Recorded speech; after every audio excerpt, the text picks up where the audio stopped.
Hello students.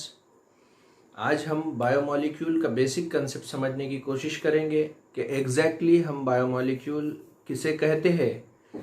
Last कुछ lectures में मैंने बेसिक एनालिटिकल टेक्निक्स के बारे में डिस्कस किया हो, जिसमें ट्राइक्लोरो एसिटिक एसिड के सॉल्यूशंस को हमने ऑब्जर्व किया था। ठीक है, वहाँ पर हमने फिल्टर किया था और सेपरेशन किया था ऑर्गेनिक और इनऑर्गेनिक एलिमेंट्स। आगे चल के हमको अमाइनो एसिड का बेसिक नेचर देखना है, फैट्स का बेसिक नेचर देखना है और इसी तरीके के दूसरे बायोमोलिक्यूल्स के बारे में हमको डिस्कशन करना है। आज के लेक्चर में मैं बेसिक आइडिया दूंगा, बेसिक आपको आइडिया बताऊंगा, प्लान बताऊंगा कि हमको किस तरीके से स्टडी करना है और बायोमोलिक्यूल हम एग्जैक्टली बोलते किसको है।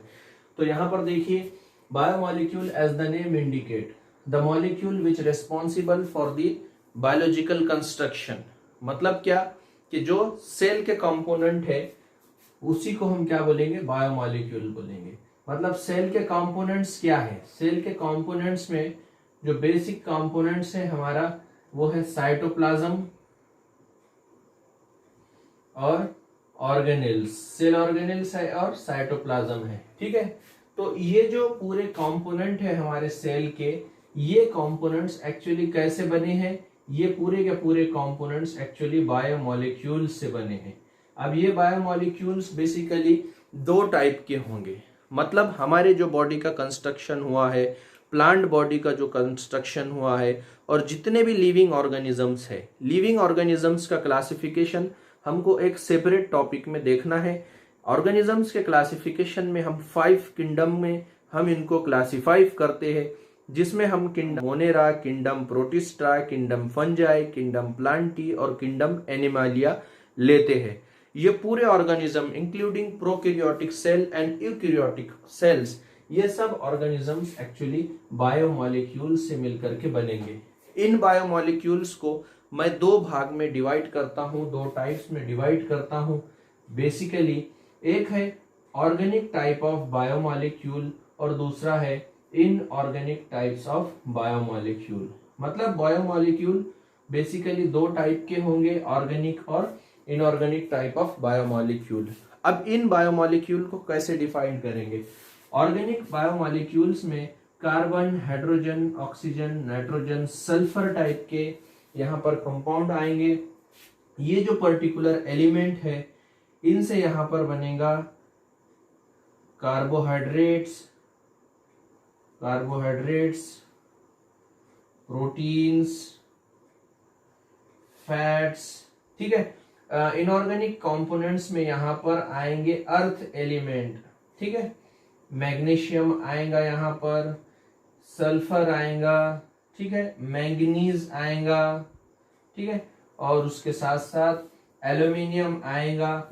ऐसे बहुत सारे एलिमेंट्स आएंगे जो बेसिकली अर्थ एलिमेंट है। इनऑर्गेनिक कंपोनेंट्स और ऑर्गेनिक कंपोनेंट्स से मिलकर के ये ऑर्गेनिजम्स की बॉडी बनती है। ऑर्गेनिक और इनऑर्गेनिक कंपोनेंट से मिलकर के किसी भी ऑर्गेनिजम्स की बॉडी का कंस्ट्रक्शन होता है।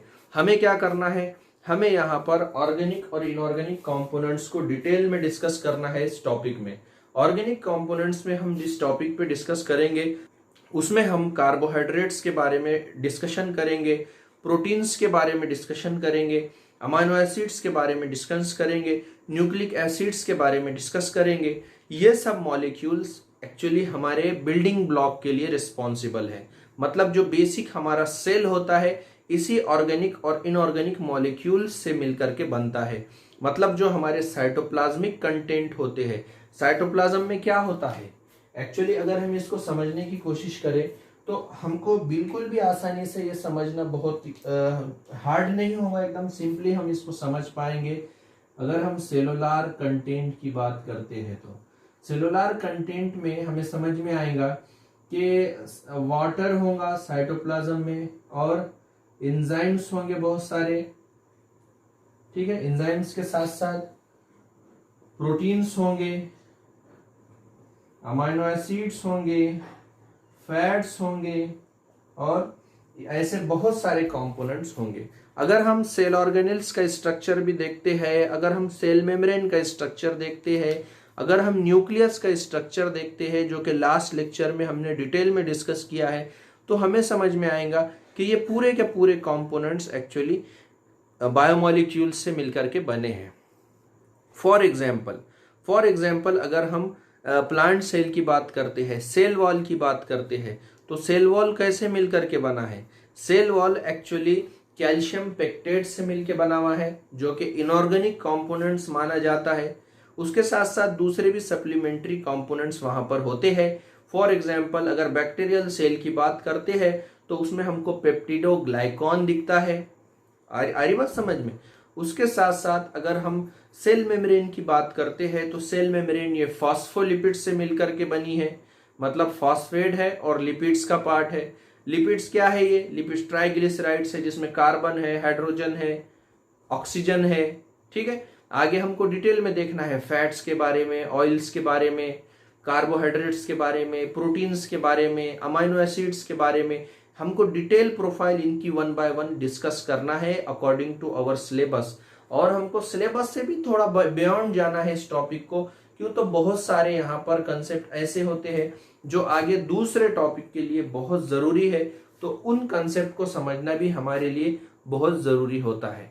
ठीक है, तो यहाँ पर देखिए हमने सेलुलर कंटेंट के बारे में डिस्कस किया और इस टॉपिक के बेसिक कंसेप्ट को हमको समझना है कि इस टॉपिक में हमको हमारे सेलुलर कंटेंट के बारे में और केमिकली हमारे लिविंग पार्ट में क्या होता है, किस टाइप के एलिमेंट्स होते हैं, प्रोटीन का स्ट्रक्चर कैसे होता है, अमाइनो एसिड्स का स्ट्रक्चर कैसे होता है, ये भी हमें समझना है और इसका क्लासिफिकेशन करना है। इसके बेसिक कैरेक्टर्स पे हमको डिस्कस करना है और एमसीक्यूज ओरिएंटेड इस टॉपिक को हमको कवर करने की कोशिश करना है।